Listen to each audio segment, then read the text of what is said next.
Kita juga ingin tahu bagaimana tanggapan dari Mitra Kerja dari Komisi 1. Soal jawaban Pak Fuad itu menurut DPR dibenarkan? Jadi begini ya, DPR tidak melihat itu. Itu kan teknis ya. Siapa yang diangkut, bagaimana cara mengangkut itu teknis. DPR tidak dalam kapasitas itu. Tapi kalau publik mempertanyakan, jawaban Pak Fuad sudah betul menurut Bapak? Jadi jawaban saya, tanyakan kepada Kepala Staf Angkatan Udara. Baik. Dan Pak Fuad sudah mewakili TNI begitu ya, dan itu ada jawaban resmi dari pihak TNI. Jadi kan begini, apalagi sekarang ini ya, Panglima TNI selalu mengatakan bahwa saya harus berusaha untuk meningkatkan kesejahteraan prajurit. Kan gitu ya. Karena salah satu renstra beliau itu, sekarang ada 3 renstra kita. Renstra kekuatan alutsista, kemudian renstra kesejahteraan prajurit, dan renstra tentang pemeliharaan alutsista.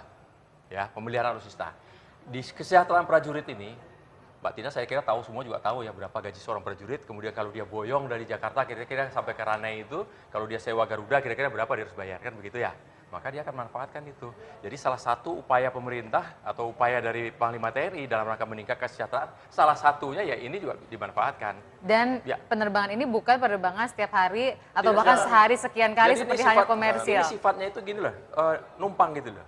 Setiap berangkat ke suatu tempat, kemudian ada kekosongan seat, kemudian mereka bisa masuk gitu, diizinkan. Ini termasuk mengoptimalkan juga karena bahan bakar juga dipakai mau penumpangnya 5 mau penumpangnya 100 sama aja gitu ya, asal tidak begini, kelebihan. Jadi penerbangan ini kalau dibilang komersial enggak, kenapa? Penerbangan Hercules itu tidak di-announce ke umum. Hari ini ada penerbangan Hercules dari sini, enggak ada. Jadi itu inisiatif dari publik yang mencari informasi. Kan beda, kalau komersial kan diumumkan.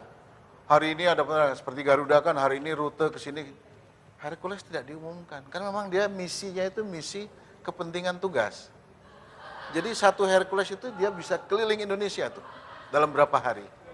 Baik, sekarang kita akan beralih dulu ke Halim. Di sana ada istri dari almarhum Letda Bayu Permana, yaitu Mbak Selvi Selviana Wahyuni. Selamat malam Mbak Selvi.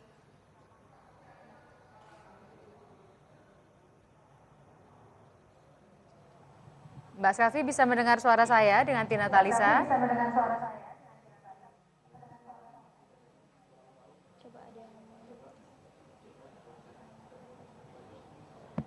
Belum terdengar? Baik, kita ingin berbincang dengan Mbak Selvi tentu dalam kondisi yang kita semua sangat prihatin kepada seluruh anggota keluarga dari korban tragedi jatuhnya pesawat Hercules C-130, terutama para istri, dan diantaranya adalah Mbak Selvi. Mbak Selvi ini sedang mengandung anak pertama, kandungannya 7 bulan. Jadi bagi Anda pemirsa, terutama perempuan, pasti bisa membayangkan bagaimana rasanya sedang mengandung, kemudian ditinggalkan oleh suami tercinta dalam kondisi yang demikian mendadak. Dan walaupun sudah tahu bahwa sebagai prajurit pasti ada resiko, tetapi tentu tidak pernah terbayang harus berpisah dengan cara tersebut. Saya ke Mas Al-Araf dulu. Ini kita publik soal, oke lah, kalau tadi dijawab oleh Pak Fuad bahwa itu resmi gitu ya, oleh DPR juga dianggap nggak apa-apa selama boleh, tapi kita publik tetap merasanya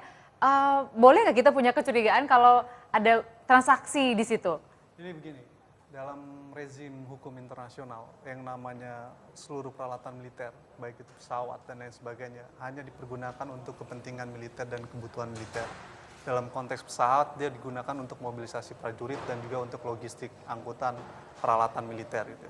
Nah, tetapi dalam konteks Indonesia kemudian, ataupun dalam rezim hukum internasional, dalam level-level tertentu, dia bisa dipergunakan untuk warga sipil untuk kepentingan operasi-operasi kemanusiaan. Misalnya dalam wilayah konflik, Hercules seringkali dilibatkan untuk mengangkut warga sipil bagian dari korban konflik. Atau bencana. Atau bencana, itu bagian dari operasi kemanusiaan. Nah, dalam situasi di luar itu, memang dalam konteks Indonesia harus dipahami secara lebih komprehensif. Pertama, kadangkala adanya penumpang sipil itu bisa disebabkan karena berbagai faktor. Satu gitu, kalau dia misalkan keluarga dari anggota militer, saya sangat bisa memahami mengapa anggota militer diperbolehkan untuk keluarganya ikut dalam pesawat Hercules karena keterbatasan kesejahteraan prajurit tadi. Sehingga kemudian mereka tidak cukup memiliki biaya untuk pakai pesawat Garuda atau pesawat Lion. Kalau mereka punya biaya, saya rasa mereka lebih memilih pesawat Garuda ataupun Lion. Persoalannya ada keterbatasan soal kesejahteraan prajurit. Jadi ini tidak bisa disalahkan kepada keluarga militer itu sendiri. Terus terang Mbak Tina, saya sendiri dulu almarhum ayah saya dinas di Skadron 31 Hercules, dan saya waktu kecil juga suka naik Hercules kalau pergi ke Sumatera Barat, karena almarhum ayah saya nggak bisa biayain untuk naik pesawat-pesawat yang komersil. Itu bagian dari upaya karena keterbatasan prajurit tadi itu. Ini makanya harus diperbaiki oleh negara, pemerintah untuk memperbaiki kesejahteraan prajurit. Jadi jangan sampai misalnya publik merasa, ya sudah dong, kalau angkutan militer itu buat militer aja, tapi di sisi lain ya tingkatkan dulu kesejahteraan gitu ya. Kalau ingin anggota keluarganya bisa naik penerbangan komersial. Ya, tapi ada yang nggak boleh Mbak Tina. Yang kedua adalah dalam konteks momentum-momentum tertentu, misalkan Lebaran, lalu kemudian Natalan. Fasilitas sipil kan udah penuh. Seringkali kapal perang digunakan untuk memobilisasi juga, lalu kemudian pesawat militer karena keterbatasan. Saya rasa dalam konteks itu ya kita bisa memaklumi lah ya. Tapi yang nggak boleh tentu ketika itu dibiasakan menjadi sesuatu yang komersil terus-menerus gitu. Dia bukan dari keluarga militer, bukan untuk operasi misi kemanusiaan, bukan dalam kondisi momentum-momentum Lebaran ataupun Natal ataupun Tahun Baru. Nah itu yang menurut saya harus diinvestigasi secara lebih lanjut oleh Panglima TNI dan Kementerian Pertahanan. Siapa mereka yang ada di penumpang tersebut dan kepentingannya untuk apa. Jadi apakah benar anggota keluarga militer dan kepentingannya apa Iya, yang harus cari tahu. Kita akan ke Mbak Selvi lagi di Halim. Semoga kali ini bisa terhubung dengan lancar dan bisa mendengar suara kami di sini. Selamat malam Mbak Selvi. Selamat malam. Halo. Mbak Selvi, dalam kondisi tentu kami semua prihatin dan tidak ada satupun yang bisa betul-betul merasakan apa yang Mbak Selvi rasakan karena Mbak Selvi yang paling tahu. Saya ingin tahu kondisi kandungan bagaimana Mbak Selvi? Ya, alhamdulillah baik-baik saja. Nah, insya Allah kuat.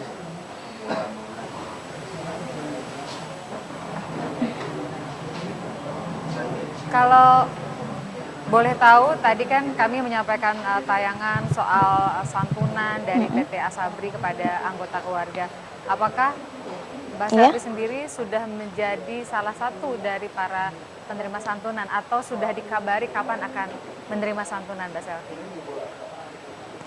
Kebetulan sudah kami terima kemarin, sudah dananya sudah ada. Baik, Mbak Selvi, saya boleh ya bertanya lagi soal flashback dengan almarhum suami. Kami memohon maaf sebelumnya kalau Mbak Selvi tidak berkenan menjawab, tidak apa-apa. Tetapi dalam usia pernikahan yang belum terlalu lama ini, dalam ingatan Mbak Selvi seperti apa sosok suami? Suami siaga ya Mbak, sempurna, sangat sempurna menurut saya. Semua yang beliau lakukan itu untuk keluarga, jadi nggak ada sama sekali kekurangannya menurut saya. Beliau orang Suami yang baik, sempurna. yang Masa tanggung jawab. perkenalan sebelum akhirnya menikah, berapa lama Mbak Selvi? Gimana? Pacaran 3 tahun, terus November 2014 itu kami menikah. Nah, lalu kita long distance sih selama sekitar 5 bulan atau 6 bulan long distance. Jadi baru akhir Mei kemarin baru sama-sama 3 minggu di Jakarta. Lalu tanggal 13 Juni kemarin itu kita ke Ranai berdua, ya baru merasakan yang namanya keluarga bahagia ya. Tinggal berdua itu ya baru 10 hari. Sekitar 10 hari di sana, suami saya dipanggil untuk sekolah di Jakarta, sekolah bahasa Inggris. sendiri ke sini, saya ditinggal di sana. Saya tinggal sendiri di sana selama seminggu, kemudian ada berita seperti ini ya, pastinya kaget ya, sedih. Ya saya udah pasrah semuanya aja. Ikhlas yang penting.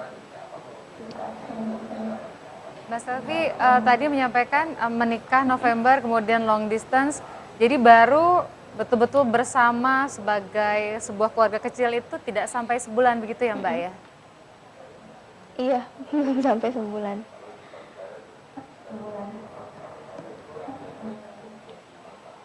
Salut pada Mbak Selvi, para perempuan di luar sana yang menyaksikan juga pasti tidak membayangkan kehilangan suami dalam kondisi hamil. Kita tahu dalam kondisi hamil itu perempuan ada mood swing, kalau sedih bisa sedih luar biasa, tetapi Mbak Selvi dengan wajah yang demikian tegar, mudah-mudahan kekuatan itu juga tertular pada jabang bayi yang sangat bergantung kesehatannya kepada kondisi Mbak Selvi.